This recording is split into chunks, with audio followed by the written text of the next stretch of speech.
One of my favourite things to do before I close my eyes in the evening, or at any moment that I can snatch during the day, is to sit with one of my favourite books off of my bookshelf and spend some time just filling my soul tank with the beautiful creativity and inspiration that others have shared between the pages of books. I love and find inspiration in books on topics from gardening to cooking to interiors, and of course a multitude of art books that fill my bookshelves. So do join me on my little journey of sharing some of my favorite inspiring books with you, and I hope that you will tell me some of your favorite books too.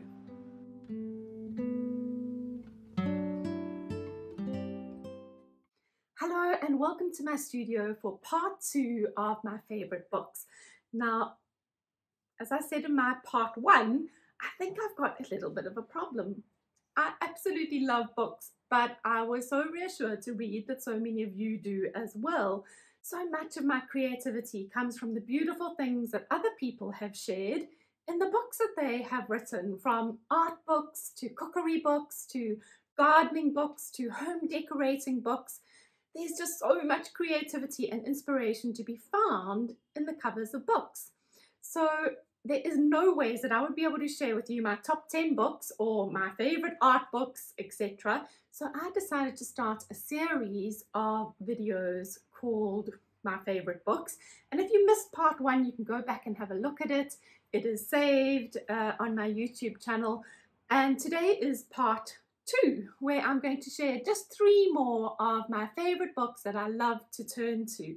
Now, so many of you shared the lovely books that you love looking at, and it was so interesting to read all your comments on the books that I shared the last time. So if you've got something to share about the books that I'm sharing today, please do let me know about it. It was so lovely to read what you all had to say. It was also quite comforting to know that I'm not the only person who has a bit of a problem when it comes to buying books. And it was also so interesting to read how so many of you also find creative inspiration not only in art books, but in cooking books and home decorating books, and just generally in the creativity that others have shared between the pages of the beautiful books that sit on our shelves. So let's get stuck in today. Let me share 3 books that I love to look at, and I hope you will enjoy looking at them too. The 3 books off of my bookshelf that I've chosen to share with you this week are Steal Like an Artist by Austin Kleon. I'm probably saying the name wrong. I think it's Kleon. Austin Kleon. He has written, I think, 3 books that I know of. He's an artist himself, and I love all 3 of them. But this first one, Steal Like an Artist, should quite honestly be standard reading. It should be something that every artist at either school or university level is made to read. And I think if you're an artist and you haven't read this, you need to get yourself a copy. It is Steal Like an Artist, 10 Things Nobody Told You About Being Creative. It is such a fabulous book, and I can't wait to share this one with you. Then my next book is The Secret Lives of Color.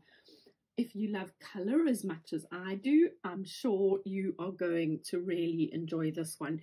It is by Cassia Sinclair, and there are a number of different covers that you can get for this book depending on the edition that you have purchased. Mine is quite an old edition. I think there's another one that's got colored stripes on the cover, but whichever edition you have or manage to find, The Secret Lives of Color, all of them are exactly the same, and I can't wait for a little rainbow dive into this book. Now, the next book I've chosen is not necessarily an art book. It's actually a book off of my shelf in my kitchen. It is Tessa Kiros's Venezia, Food and Dreams from Venice in Italy. And I'm sharing it today just because Tessa Kiros's books, if you have ever had a look at any of them, they are like works of art. So I also believe that as artists, creativity doesn't just come from our studio and from art books. Creativity comes from everywhere, all the things we do in our lives, whether it's in our garden or in our kitchen cooking. I think that we are visually stimulated in so many different areas of our lives. And I know that for me, being in the kitchen and definitely, spending time looking at recipe books and gardening books all feeds my creativity and feeds what happens in my studio. So I want to share one of her beautiful books with you today because they are absolute works of art. Just a quick side note before I carry on, please don't forget about the beautiful books that can be found in your local charity stores or online secondhand bookstores. Buying your favorite books can be quite a costly affair, and I know that I have a list that is just way too long of the books that I would love to have on my bookshelves. So I just want to remind you that not all books need to be bought brand new. Go and have a look at your local charity stores or your local secondhand stores, because you will be surprised at the treasures that you can find on those shelves. Let's start off with Steal Like an Artist by Kleon. It is such a beautiful book. As I said, compulsory reading for anybody who is an artist. Oh, I'm sorry, I've got birds going crazy just outside my studio door. And I'm quite honestly going to just carry on because I've started re-filming this about 5 times because I keep having to chase the birds away from my studio. Anyway, this is 10 things nobody told you about being creative. And the 10 things that he shares with you are how to unlock your creativity. Steal like an artist. Don't wait until you know who you are to get started. Write the book you want to read. Use your hands. Side projects and hobbies are important. The secret: do good work and share it with people. Geography is no longer our master. I love that, especially with the internet. We've got the world at our fingertips. Be nice. The world is a small town. Be boring. It's the only way to get work done. And creativity is subtraction. Now you're probably wondering, what on earth is that all about? But each one of the chapters in this book deals with these 10 topics that he discusses, and they all relate back to creativity. And I love this little picture in the beginning of the book. It is a picture of him, and it says, 19-year-old me could have used some of this advice. Now, I often wonder, if I was looking back now, what advice would I have given myself as an artist way back when I started? What advice would you have given yourself? I'd love to know. Tell me in the comments below, what are the things that you wish somebody had told you a long time ago? Anyway, Steal Like an Artist is a fabulous book that looks at the fact that really nothing is original. Everything has been done before, and we are under such pressure as artists to always feel like we've got to create something new. Create something that, is going to be different or stand out there. We have an enormous amount of pressure. And I think that nowadays, especially with social media and being so visually aware of everything that is out there on the internet, we really have everything at our fingertips. It becomes increasingly harder to sort of stand out as an artist if you are wanting to, if you have the mindset of thinking, oh, I have to keep sort of reinventing something brand new. And what he's challenging you to understand here is that in actual fact, our creativity is not something that happens in isolation. Don't wait until you know it to get started. I love that. That is fabulous advice. Procrastination and feeling like you're not yet good enough, imposter syndrome.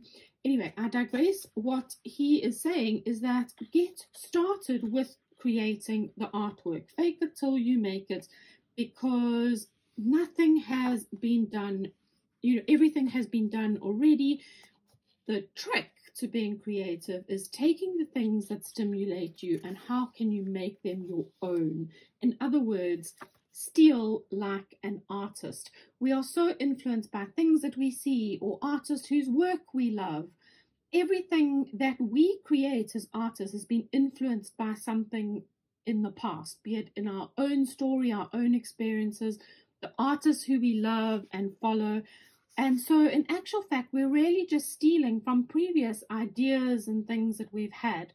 But the trick as a creative is, how do you then make it your own? Good theft is where you honor. Bad theft, you degrade someone, you study, you skim, you steal from many, or you steal from one.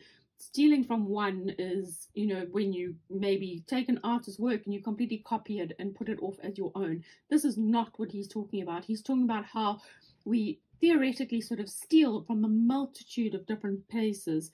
You steal from many, or you steal from one. You credit, plagiarize, transform, imitate, remix, and rip off.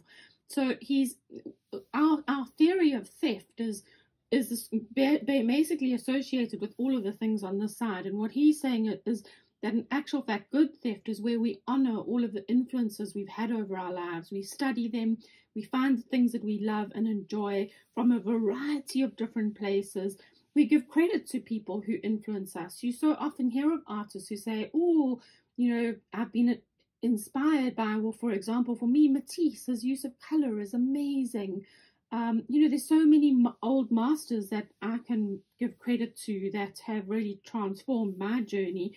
And how you then transform it as an artist, how you take maybe a bit of Van Gogh's colorway, or maybe Matisse's colorway with a bit of Van Gogh's brushwork or movement, using images of your own from your own garden, for example.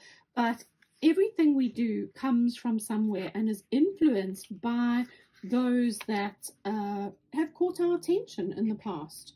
Write the book you want to read, create the art you want to enjoy, and it goes on. Every single one of these chapters is dealing with basically one of these things here, which he feels are 10 steps to creativity that we should all acknowledge and understand. So a fabulous book, and just really sort of gets you thinking, and especially if you are in a place where you're feeling visual overwhelm. I know, especially, you know, sometimes you sit scrolling on social media and you feel overwhelmed, like everything's been done before. Everybody's doing, you know, much nicer work than you. And what can you do that's going to make your work stand out? Pick up this book and give it a read, because it really is just such a breath of fresh air for how we think about creating. And just honestly is a book that I think every artist should read and have on their shelves. The Secret Lives of Color. If you are passionate about color like I am, you will, I mean, look at that. Doesn't that just make you so excited? Oh, it makes me want to go and squeeze out paint. Look at all these beautiful colors. I love a good color range. I could just sit here and stare at the first page of the book and, oh, I love that color, and what about that with that combination and a little bit of that. Oh goodness, I can just get lost on this first page before I even turn over.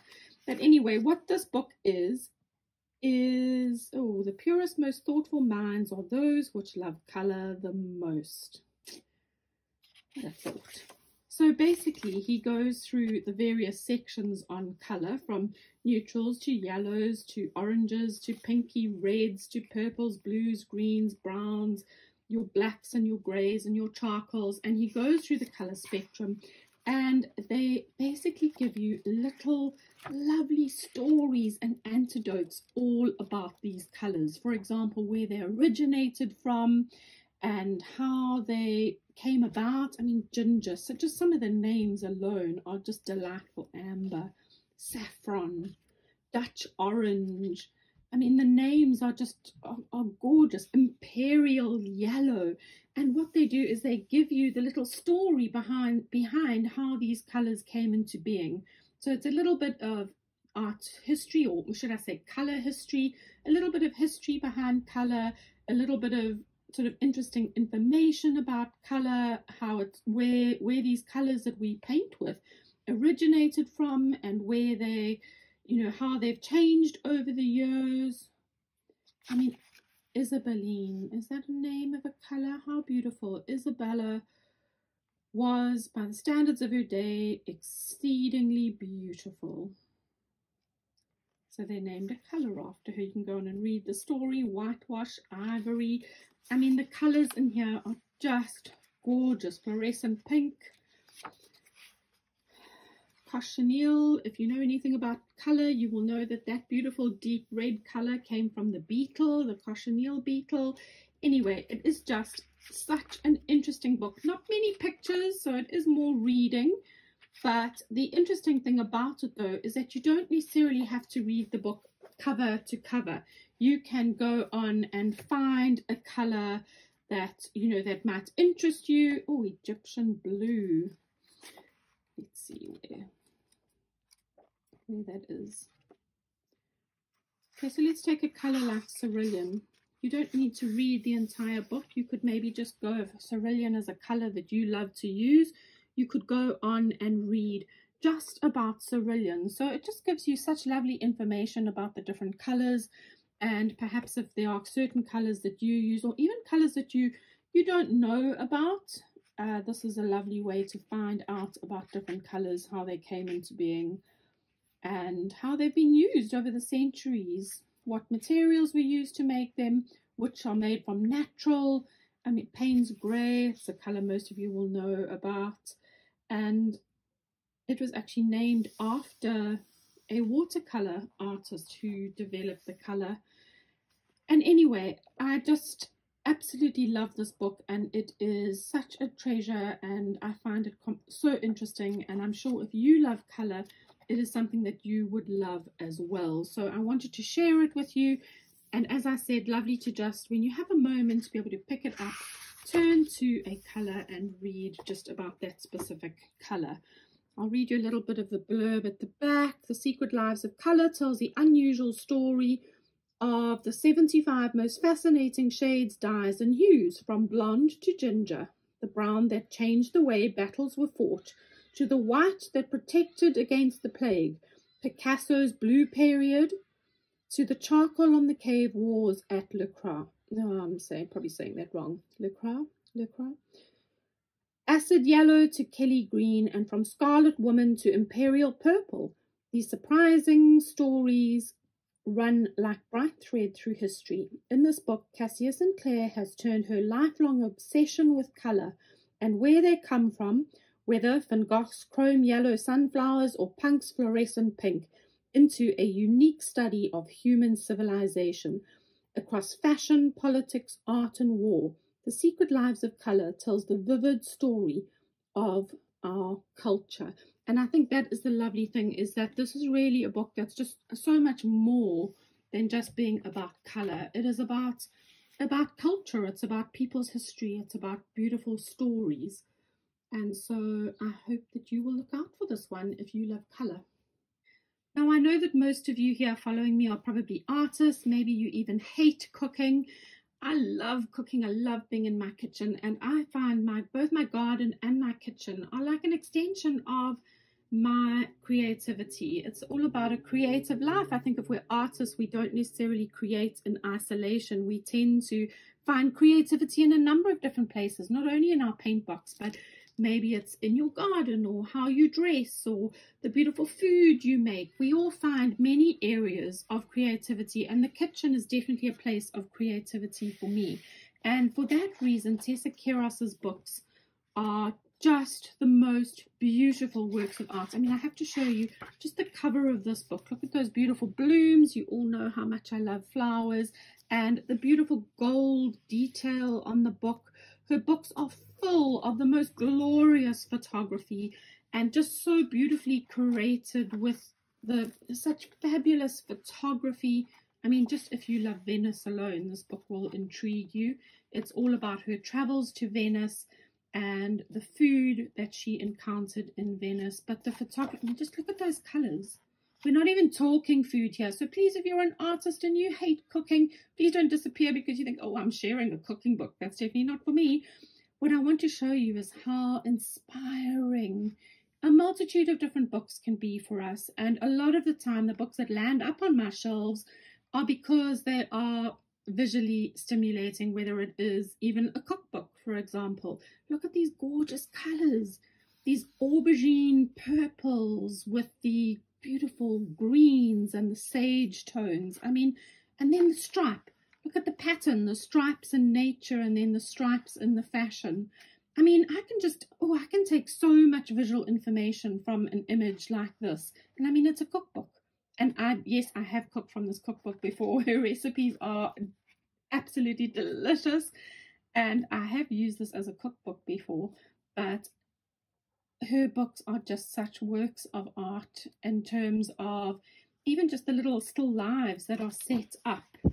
You know, the way that things have been photographed, just visually, even the composition of how the photographs have been taken, the colors that have been used. This is Tessa Kiros in the back here. Tessa she was born in London to a Finnish mother and a Greek Cypriot father. Her family moved to South Africa when she was 4, and at the age of 18, Tessa set off to travel and has now gone on to create the most amazing books, and she now lives in Tuscany, and she's just released another beautiful book that you really need to go and look out for. Her latest book is all about her family sort of memories and journeys and family food through, you know, a lot of the things that she has shared in Tuscany. And gosh, let me find some more pages. I mean, look at the beautiful, just the little compositions that happen, the colors, the textures, the patterns. Her books are just such works of art. The photography, the colors, the way they've been laid out. If you go and have a look at some of Tessa's other books, if you ever see Tessa's books sort of in a second-hand bookshop or even in the store, pick them up and look at those stripes. There, the stripes there. Just pick them up and have a browse through them. Don't, even if you're not a cook, pick them up and have a look at them, because there's just so much visual stimulation in her books. One of her other books that I considered sharing with you today, she uses a lot of fabric. So the backgrounds of the images are from beautiful fabric collections, which are just so beautiful. The way she's incorporated the pattern, the color combinations. Her books really are just so beautiful, and just for me, so visually stimulating. So look at that pop of red. So I find lots of stimulation, not only in art books, but in books that are perhaps cookery books or gardening books, or just books about the home, interior books. I love browsing through books on interiors, because, you know, whether you're putting a painting together, or you're putting a garden together, or you're putting a plate of food together, or you are decorating a beautiful room, so many of the principles that we deal with as artists, compositional principles of mixing color and pattern and texture, they are all the same in this creative life. Whether you are, you know, building a composition on a plate with beautiful foods and textures and tastes, or whether you're creating a painting, I think that so many of these areas overlap. And so for me, a lot of visual stimulation comes from looking at beautifully curated books that are sometimes on cooking, sometimes on the garden, sometimes on home decorating. Anyway, I hope that if you see any of Tessa's books around, you will pick them up and have a look at those beautiful frames, because they really are such beautiful recipe books, and the images in her books are just always so beautiful. And I think we'll end there. Wouldn't you love to be there right now? No, I would. So thank you for joining me today for 3 of my favorite books. I hope you enjoyed them too. I hope that if you have beautiful books on your bookshelf that you love to look at, that you will tell me about them. Leave a comment below. Tell me if you have a new book that you have just ordered or that is new on your bookshelves. Let me know if it is something that you think I will enjoy too. And I hope to see you back here again sometime soon for another episode on my favorite books.